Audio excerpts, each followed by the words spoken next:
Yes, tupo kwenye shughuli ya ndugu yetu Gigy Money, lakini pia bahati nzuri shughuli hii inahudhuriwa na watu tofauti tofauti. Tuko na mama yake na Hamisa Mobeto, lakini pia yuko na ameambatana na baadhi ya ndugu jamaa na marafiki. Asalamu alaykum. Alaykum salaam.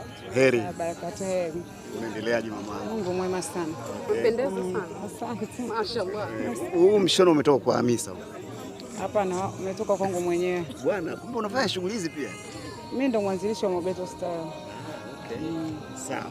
Leo umepata nafasi nzuri kwa ajili ya kushuhudia shughuli ya mwanao Gigy Money, na imani pia ni mwanao.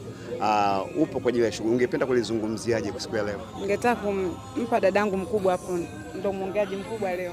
Mrs. Kirua. Tunamuita Odo au nani? Odo, yeye ndo mwongeaji. Odo njoo.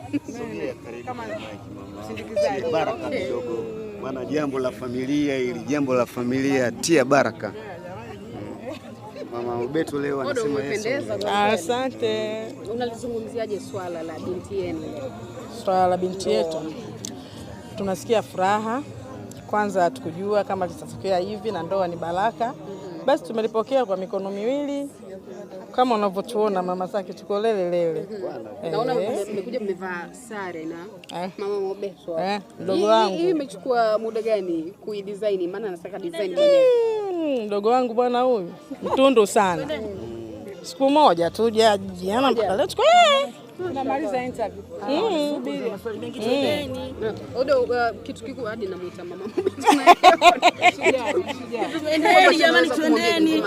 Tunamalizia interview mama. Sisi tunamwombea baraka tele kwenye ndoa yake. Na sisi kama mama tunapenda tuone wasichana wakiolewa kila siku. Na wakipata ndoa kisirika ndio furaha. Umepata nafasi labda pengine ya kumfunda, na imani pia hii ni mara yake ya kwanza kuingia kwenye ndoa. Kama unavyomjua Gigy ni mtu ambaye pia kama mzazi. Mimi ni mama. Kwa maneno ya shauri kama mzazi tumeongea naye. Kwa maana ametusikia. Kitu gani cha msingi ambacho pia umemshauri anapoingia kwenye ndoa? Tulia. Ndoa sio ile mama. Hivi Odo, kuna siku moja na wewe mwenyewe utaamua tukusanyike hivi unaolewa? Mimi niolewa mara ngapi? Uko kwenye ndoa sasa? Lini nilikuwa siko kwenye ndoa? Yeah, I don't know. Sijaikusikia. Unataka nikiolewa nije nikupigie simu? Mimi nataka nione tu nisherekee. Kama hivi mimi najisikia furaha. Kwa hiyo unaniombea niachike.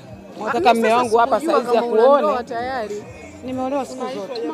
Bwana umpost shemeji yetu. Unataka nimpost? Tunakuona Afu niibiwe.